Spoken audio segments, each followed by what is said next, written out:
मुस्तफापुर वैशाली। अरे बिगड़ी बनाने आए हैं दरबार की। देखो जय इतने धीरे बोली, लेकिन आइए झूम के।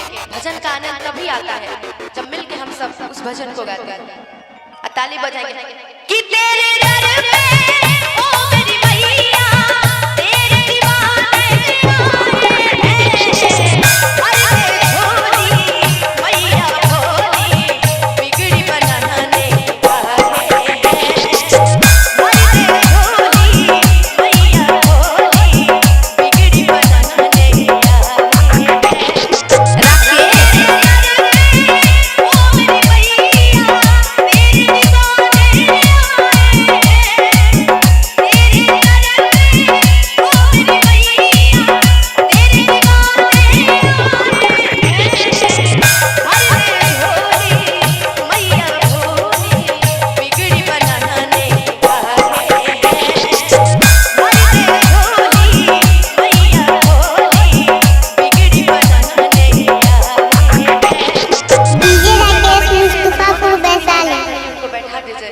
तभी बैठ के सुनने में मजा ज्यादा आएगा।